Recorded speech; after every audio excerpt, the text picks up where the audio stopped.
Everyone does have some expectations to their home team. So do I. It is the fifth season of Kawhi and PG playing together. Last season, we have Russell Westbrook joining us. The Clippers is looking pretty good as a competitor in the West, and they have chances to make into the finals or even winning their first NBA champion ever. If each of the players meet my expectations, the Clippers would get into another level. Hello everyone, my name's Andy and welcome to the NY Basketball Channel. This is a brand new basketball channel focusing on the NBA team Clippers, with detailed analysis on each player's team's forms and any possibilities.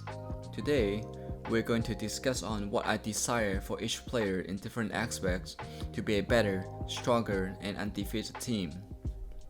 First, let's talk about Kawhi Leonard. I still can't forget his incredible performance in 2019 playoffs, who was traded to the Raptors and revealed his absolute dominance. They beat the Magic in the first round, the 76ers with one of the best buzzer beaters in semi-conference, the Bucks with a 0-2 comeback in the East Conference, and the Warriors with the lead by Steph Curry. However, some noises are still complaining the healthiness of Kawhi, with only 161 games combined within the last 4 seasons. We all know that Kawhi's capability on the court, and the only thing we want him to do is to stay healthy. The good news is that Kawhi in his latest interview reported that he is 100% healthy and ready for the new season. What I hope for Kawhi is to stay healthy and he will carry us on the court.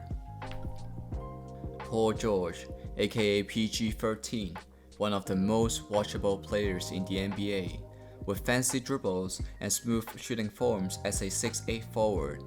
He has been a decent second best player in the Clippers. One thing I would like to see on PG is fewer dribbling turnovers. Yes, his dribble is nice, but I've seen a lot of turnovers when he's being trapped. He's not a born passer, and his instability of dribbling with contact, which leads to more turnovers when he is being trapped all eyes by using screens. When opponents eyes on him, he's too hurried to make a rush pass, or he cannot get through double teams on the defense. I expect PG to lessen these turnovers by predicting the coming traps before they come and stronger protection on ball when dribbling to prevent on the steals by opponents. Less turnovers means more fluent game movement and more offensive possessions. I believe that he can do that. This player rejected a bigger contract by the other teams, but chose to stay at the Clippers by 1 year, $3.5 million contracts. Yes, he is Russell Westbrook. Even though he is not as good as the MVP seasons, he cannot average triple-double in a game, but his energy never loses. The impact towards the locker room is invincibly influential. But today, let's talk about something more practical. There are 2 things that I hope Russ can perform within the game: playing the game with right decisions and adjusting his off-ball defense.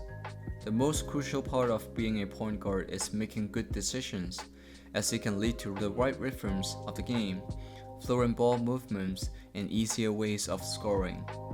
Rather than filling the best in statistic board, the way Russ can impact an offense is different. Now, he doesn't have to shoot a lot of shots or straight assists to the teammates, but more effective on offensive rebounds, cutting in, and driving to create spaces. Except from that, his defense is also controversial. If you look at those highlights, you can find a lot of crazy blocks and aggressive steals. It seems like he did a good job on defense. In fact, his off-ball defense has a long way to go.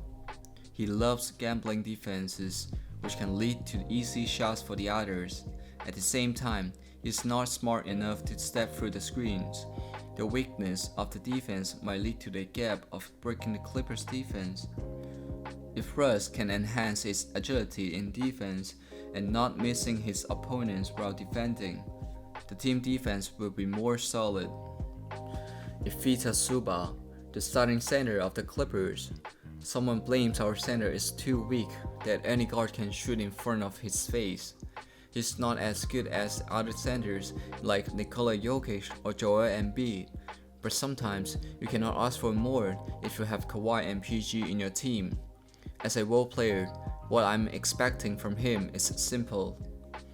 Besides his jobs like rim defense and rebounding, I would like to see his improvement on defensive agility when guarding guards.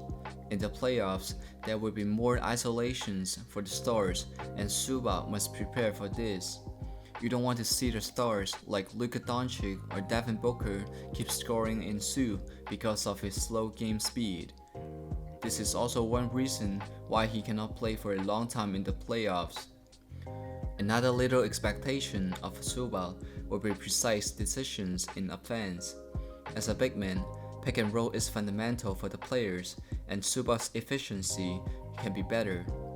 When opponents trap on the ball handler, Zoo always gets the ball. The quicker and right decision he made, either pass to the side or finish by himself, the more fluent the offense it is. If he cannot destroy the defense by a 4-on-3 offense and reset the play, their defense strategy is successful. What he needs is to be smarter and faster. The Clippers have been watching this player for several years before he gets into the NBA, and he is Terrence Mann. Tyronn Lue announced that T-Man will be a starter in his first game. This is certainly an affirmation of his effort. Unfortunately, he broke his ankle during a practice. As a starter, the primary mission for Mann would be guarding the best guards of the opponents. His 6'5" height allows him to guard most of the players from point guard to small forward. My expectation to Mann is to expertise his defensive skills. He is a decent defender, but that's not enough. If they are willing to get a champion, Mann must be a lockdown defender. He needs quicker lateral speed and closer defense to bring troubles from the offense, like Avery Bradley and Patrick Beverley. Defense is bigger than offense, right? If you ask me who is the biggest X factor in the Clippers, I can tell you that Bones Hyland is that person. In the preseason game, we saw a brand new Bones Hyland on the court. He must be working hard this summer, as I can observe that he's varied of offensive footwork and the vision on the court. The changes of footwork creates more spaces for Bones to finish in mid-range and rim finish. Same with his passing. Because of his footwork, he can draw the defense, and now he's able to read the defense and make some good passes. If he keeps that performance in the regular season, the Clippers will be unstoppable. Norman Powell, a pure six-man type scorer. His ability to score from the three-point line, mid-range, and rim finish can be a nightmare for the opponents. Except from that, he is good at drawing fouls to get easy points. Everything seems good but his game condition. When he is hot, he can continue the offense when Kawhi and PG are down, or even carry the game. When he is cold, his contributions were nearly to zero. As his defense is limited by his body and his lack of visibility on the court, he cannot lock down the opponents or pass the ball to the right person, which can be killing the team. Keeping in a good gaming condition and score when the team needs you, and that's it. Remember the last season when he dropped 42 points against the Suns in the playoffs? If he stand up in the playoffs, I would not be surprised by that. Robert Covington, one of my favorite Clippers. If you watched my last video, you will find that he is absolutely underrated. I have talked about his defense skills. If you haven't watched it, go ahead and check it out. His offense might bore us, but you don't have to make things complicated when you have Kawhi and PG in your team. Making three-point shots, sneaking in the dunker spots, and finishing the fast break. That's it. If you watch this player's highlight, you might think that he's one of the best centers in the league. Mason Plumlee. As a backup center, his versatility is the best. Able to dribble through the court, great vision, great lateral speed on defense and nice vertical jump on rim finish. It seems nothing bad, right?